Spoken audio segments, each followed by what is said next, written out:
What is up, everybody? Welcome to God Squad Church. I don't know if you guys saw that clip of the League of Legends that Dave had in there, but that was thinking to me. I don't even know anything about League of Legends, but I know when you get a pentakill, that's pretty amazing. But so you guys can vote for Dave or Thermo through texting. You got to do the hashtag connected 203-403-6334, and you guys can get your votes in so you guys can see who the winner of the best for this week is going to be. So thank you so much, guys, once again for being here. If this is your first time coming in, this is a church that is made specifically for gamers. It's a way for us to be able to relate more to one another. This is our community, and so I wanted to thank you guys for coming in here. Unfortunately, Pastor Susie is not able to be preaching tonight as he is still on vacation. I'm sure that you guys have been missing his stream. I usually am lurking in the chat as I'm at work, and I'm usually listening to his stream. So I've been missing that as well because, unfortunately, when I'm at work, there's not really much for me to do. Obviously, I'm doing my work, but listening to his stream is something that kind of helps me get through my day, and I haven't been able to do that lately, so I can't wait for him to be coming back this week. But so he is coming back soon, so get excited because it's soon. It's coming, guys. It's coming. But tonight, guys, I wanted to ask you guys a question to really start this off, and as you guys can probably see the title under me, it's "Does Your Story Define You?" And a real question I want to ask here to you guys is, what defines you? Or what is your identity in? This is a tough question for a lot of people. You might be thinking to yourself right now, I really don't know what my identity is. Or maybe your identity is something that you've never really thought about before. Or maybe you're trying to find who you are today. And we're going to talk a little bit about that. A lot of times it's easy for ourselves to identify ourselves with what society tells us that we are. What society literally warps our minds. We look at the media, we have TV, we have the video games, and it's telling us exactly how to identify ourselves. So what are some of the things that we can identify ourselves with? We can make our identity in the job that we have. You know, maybe you're a CEO of some conglomerate organization and you're like the head of everybody. Maybe you work in a factory like myself. That is something that you do. Maybe you work at McDonald's. You know, you're the head person back there. Maybe you're a shift manager. I don't know what you are, but a lot of times our identity is in what our job is. Also, how much money we have. Let's be completely honest here. Society tells us that the more money you make, the better your status is. That's a great identity to have. That's what society continues to tell us over and over. So it's another part of who you are. Where we live, whether we live in a suburbia type of town or we live in an urban area, or maybe we live in a rural area or in the middle of a city, that is a part of who you are. Our popularity in school, what car we drive. Literally, if you guys watch the car commercials, I love those commercials. You got the guy who's sitting behind the wheel. He's got his slick back hair. You guys know the commercial I'm talking about. He's driving like a Mercedes Benz or something like that. And literally the commercial is telling you, you could be like this guy. You could be that man and feel exactly like he does right now. If you only pay $70,000 for the base model of our car. You know, literally these things they're trying to give us our identity on a daily basis. The shows that we watch on TV, or even the games that we tend to play. Those are different things that give us our identity. And many times we start to identify ourselves with all of the negative things that are going on in our life. Now, maybe some of the negative things are your status, your relationships, whether it be with your spouse or with your kids or your family relationships, your health, the type of job that you have, like we said before, the type of friends or the groups that you hang out with. Maybe it's your physical or mental or spiritual or emotional type of health illness that you guys have. I mean, I know that we all have some sort of illness at some point in our life, and sometimes we identify ourselves with those types of things. And many times it's hard not to do that because we struggle with these things on a daily basis. And not only do we identify ourselves with specific things, but we start to identify others with these things as well. And I'm not talking about judging people. I'm talking about, like, when you were in high school, who the jock was. He was the guy that played basketball during the winter. He played football during the fall. He played baseball during the spring. And all summer long, all he would do is train for the next season. What was coming next? He wanted to do those things because he wanted to get better. He was the original jock in high school. But you also have the other side of it. And I like to call, I'm not making fun of anybody here because I was one myself and I'm proud of it. I was a band geek in high school. Yes, I was the president of my band in my high school. Believe it or not, I played the trumpet for 12 stinking years and I loved every minute of it. These are the people that love the fine arts. They practice on a daily basis. They love the instrument that they play. Maybe they love singing in the choir. They were the original band geek. But the thing is we're identifying them specifically by what they are doing and what their lifestyle looks like. We're identifying them by what it looks like in the flesh. And so we're going to flip to our first verse here, guys, and it's going to be 2 Corinthians chapter 5, verse 16. It is going to be on the screen for you guys. So if you guys don't have a Bible or anything like that, you can definitely look on the screen. You could also go to BibleGateway.com. You can look it up there. But it's 2 Corinthians chapter 5, verse 16. And it says this: "Therefore, from now on, we recognize no one according to the flesh. Even though we have known Christ according to the flesh, yet now we know him in this way no longer." The Bible literally tells us that from this day forward, we no longer are recognizing anybody by the things that they do according to their flesh. We do not recognize people by their lifestyle. We don't recognize them by the issues or the struggles that they're going through in their life. We recognize them like that no longer. For a good portion of people here on earth, we saw Jesus Christ when he was walking on this earth, when he was still alive walking on this earth. Obviously, he rose from the dead. He is alive today. But when he was still walking on this earth, people recognized him as a few different things. People recognized him as a human. Some others recognized him as a person that walked around and did miracles. Some people, they recognized him as somebody who spoke with authority. They recognized him as a carpenter. Some people even thought that he was a lunatic. Others thought that he was their master, and others believed that he was the Christ that would come. But it wasn't until 3 days after he died on the cross and that he rose from the dead that people started to recognize him not only as the Christ, but as a part of the Trinity. He was literally God himself.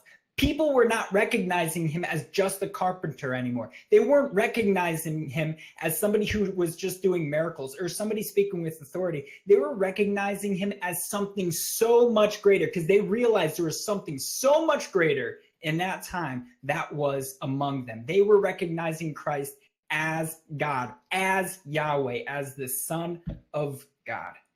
And that is something that is amazing because a lot of times, like I said, we look at other people and we see them and the lifestyle that they live, and that is the identity that we create in our minds for them and the identity that we create in our own minds for ourselves as well. So like Paul tells us he tells us to look at other people and ourselves as well differently, not identifying ourselves with the struggles, but identifying ourselves with something that is so much greater. As gamers, we tend to identify ourselves with in so many different ways. Look at Twitch as a whole. Literally, you have an alias for Discord, you have an alias for Twitch. You're behind this alias. Nobody really knows who you are. Yes, I understand that some people get really close. You get to know each other's first names, maybe even where each other lives. And some people even have met up in real life, which I think is an absolutely amazing thing. But literally, when I'm streaming, and Mama's Boy 783 comes into my chat, I know nothing about this person. I have no idea who this guy is. I don't know his name. I don't know his last name. I don't know where he lives. I have no idea what his birthday is, how old he is. I know nothing about this guy. Literally. I might have the presumption that maybe because his name is Mama's Boy 783, that maybe he's a Mama's Boy. could be. It might not be that at all. I literally have no idea who this person is. But his identity is saying that he's Mama's Boy 783 when he comes into my chat and he drops a follow. Other things that we do as gamers, and I love games that do this. Literally, you get to a character creation screen. When I get to the character's creation screen, I take hours on this character creation screen. You know, you can do it in MMOs like World of Warcraft. You can do it in Final Fantasy 14. You can do it in the Elder Scrolls series, the Fallout series. There's so many games now that have the character creation screen, and I absolutely love it. I will sit down when I'm playing Skyrim for the 800th time to go through the storyline, and I'll sit there, and you can select your race. You can literally select how high your eyebrows are going to be, you know, what your jawline is going to look like, where your cheekbones are, how big your cheekbones are, how, you know, wide your eyes are, or how, you know, how close they are together. And literally when you get that amazing overpowered helmet that you're never going to take off because you know that you'll die if you take it off, does it really matter where your cheekbone placement is? It doesn't at all. But the thing is we make ourselves into something different completely. And even some people, they might make it look like themselves as well. And I don't know if I'm good at archery or not. I used to have a bow and arrow when I was like 8 years old as a kid, and I thought I was pretty good. I was shooting, you know, arrows into hay bales and stuff like that. I would always hit that heart on the big poster of a big bear on that hay bale. Not really. I was pretty bad at it. But let's just say that in real life, I was horrible at archery. I don't know if I'm horrible at archery or not because I haven't done it in years and years and years. But let's just say I'm absolutely awful at it. In a video game, I could legitimately put all of my stats into archery. I could put all of my skill points into the archery skill to make sure that when I go out there, I have my sneaking on. I can make sure that I have ice arrows to literally freeze my opponent and my enemy so that everybody in that video game, even though it's a single player game, will know that I am the greatest archer in the world, even though in real life, I'm not the greatest archer in the world. But in real life, sometimes these things can flow over into the game. Our real life issues can flow over into the games or the aliases that I create. I'm gonna tell you guys a story. I'm not gonna mention the person's name, but there was literally somebody that came into my chat one time, and his name was literally something to do with depression. That was his name. It's something different now, and his life has completely turned around. But he came in, and his name was literally depression. His alias was something that he was struggling with at that time. That was something that he was identifying himself with during that moment in his life. And, you know, some of the struggles that we go through, depression, anxiety, social anxiety, addictions, struggles with our families and the relationships within those families, health issues, and other things are as well. We continue to put these things in. That's what we define ourselves as on a daily basis.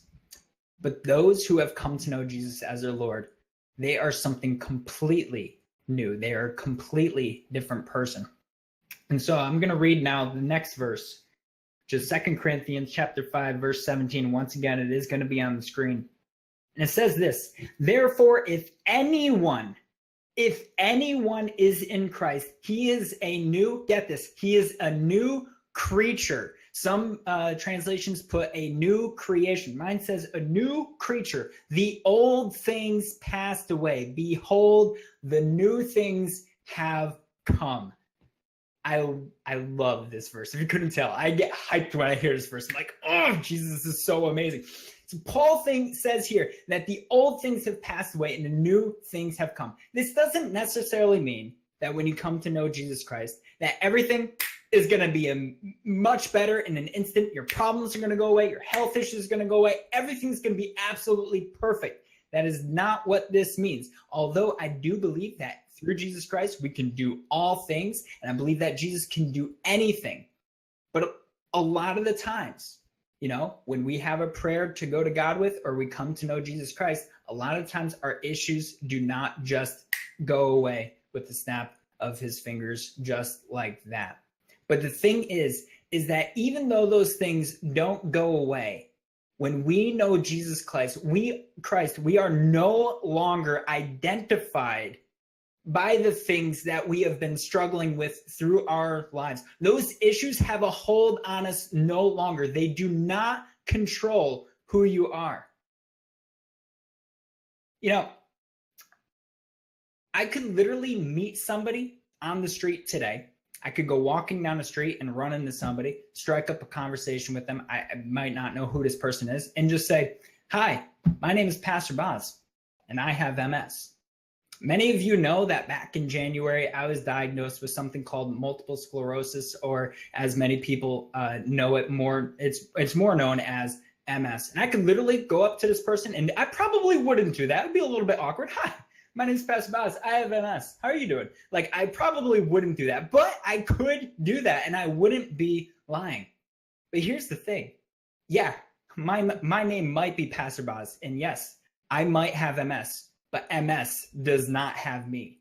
Jesus Christ has me. I'm not going to let my health issues or the things that I'm going through in this life to identify me. I'm not going to let it define me any longer, because the only one that is going to be defining me is going to be Jesus Christ alone. It is not going to be the issues that I've been struggling with. It's not going to be the things that I'm dealing with or the things that are making me depressed, the things that are giving me anxiety. It's going to be Jesus Christ and Jesus Christ alone. I'm going to fix my eyes on him to make sure that those things are not coming down.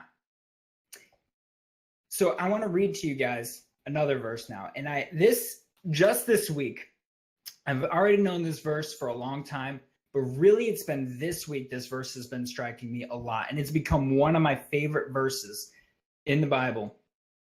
I'm gonna read it to you guys, and I'm gonna read it in a little bit of a different way to help. Hopefully, it will make a little bit more sense. But it comes from Colossians chapter 3, verse 11. And now, let me give you a little bit of context. This is Paul writing to another church, a different church than the Corinthians. And literally, he's talking about renewal again, becoming a new creation. He starts in verse 9 about talking about what you do, that the new things have come and the old things have passed away. He continues to talk about that here in this letter. And in verse 11, he says this: "A renewal in which there is no distinction," get that, no distinction, "between Greek and Jew, circumcised and uncircumcised, barbarian, Scythian, slave, and free man, but Christ is all and in all." Now, many of you might be saying, "Pastor Boz, I have no idea what in the world that means. I don't know the difference between why it's so important that they put the Greeks and the Jews in there. I don't know what a Scythian is. I know what a barbarian is, but I don't understand why it's in that verse. Have no idea maybe about the circumcised, the uncircumcised, and why all that's important." So let me read to you the same verse, in a little bit of a different way.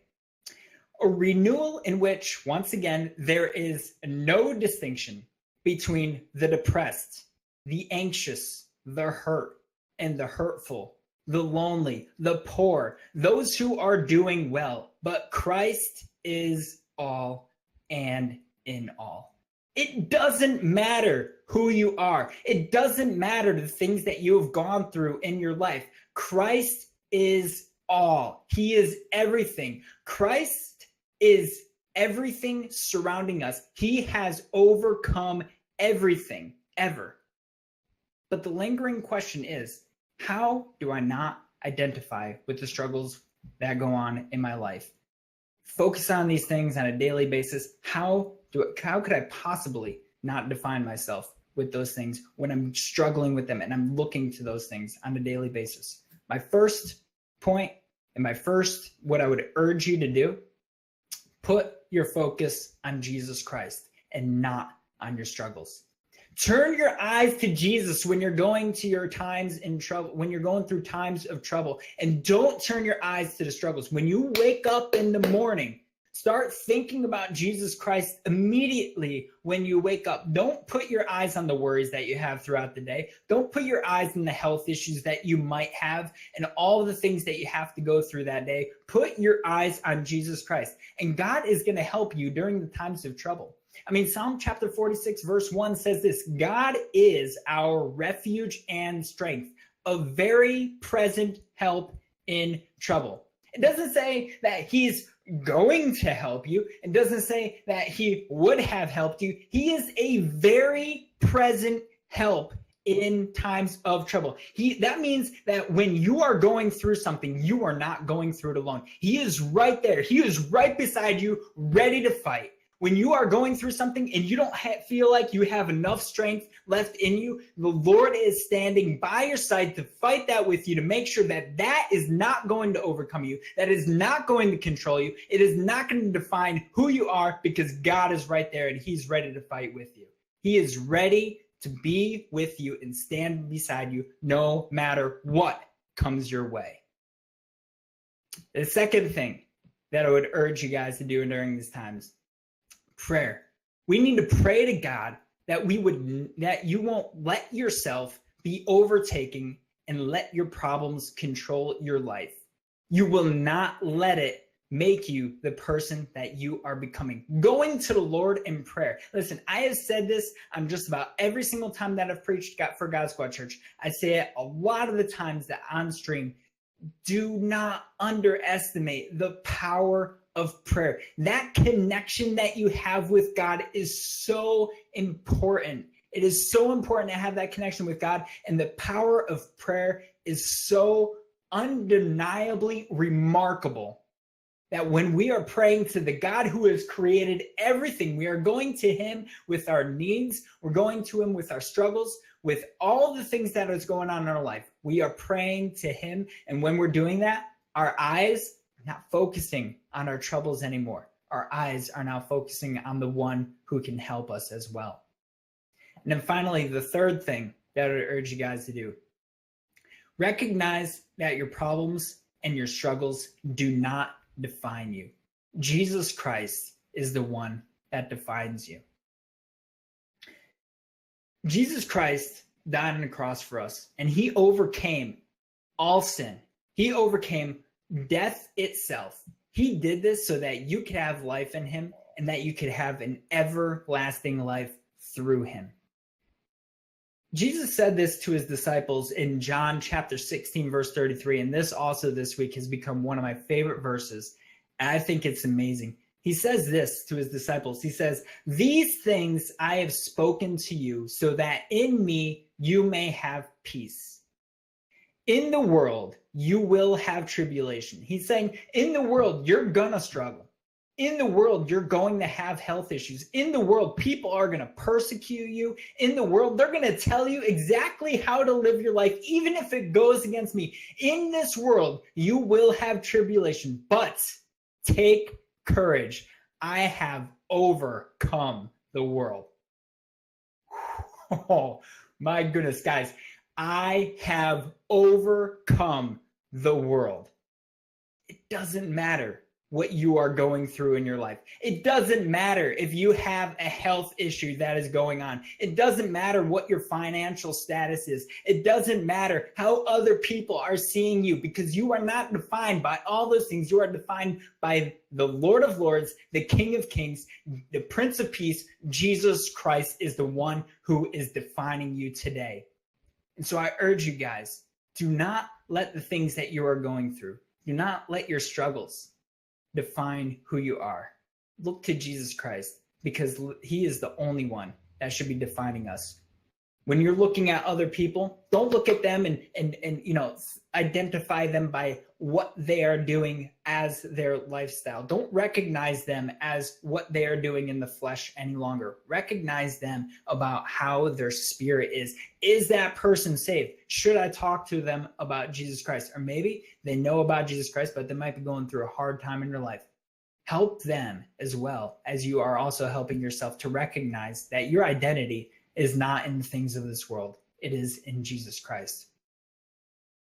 And so I want to ask some of you a question. Maybe you come into this church for the first time. Maybe you've been here multiple times. Maybe you came in here specifically to troll the chat tonight or something like that. And, we're showing everybody as much love as we possibly can, no matter what. But maybe you're sitting there and you're thinking of all the issues that you've gone through in your life. You're thinking of the depression, the anxiety that you struggle with on a daily basis. Maybe you have issues with your spouse. Maybe you have problems with your kids. Maybe you have problems at school, your academics. Maybe you have problems with your job and with your boss. I'm going to tell you guys tonight that you do not have to let those things be your identity. So I'm going to ask some of you tonight, if you want to accept Jesus Christ tonight, if you do not want those things to be your identity and your identity to be in something else, in something greater, and you want to accept Jesus Christ into your heart tonight, I want you to put a hashtag I accept in the chat. Now, some of you may already know Jesus, yet you look at the things of this world and you let them define you, and you don't want to be defined by those things. You want to be defined by the King of Kings, by the Lord of Lords, by Jesus Christ alone. You don't want those things of this world to be overcoming you, to be controlling you on a daily basis. I want you to put a hashtag define me Jesus in the chat. And you know what? I would be the first one to go over there and put that in there, because a lot of times, like I said, with the issues that I go through, with the issues that my wife goes through on a daily basis, it's hard not to define yourselves as those things. But when we start putting our focus on Jesus Christ alone, when we start looking to him, when we start praying to him on a daily basis and recognizing that he is the one who should be defining us, I promise you, it is such a much better way to have your identity in that than to be living that is in something else completely. That's absolutely amazing. In Christ alone, I place my trust. Breach, breach, breach. That's an amazing, amazing song. So anyways, guys, I'm going to pray for all of us, and then we are going to get into a couple of other things before we end our night. So let's pray.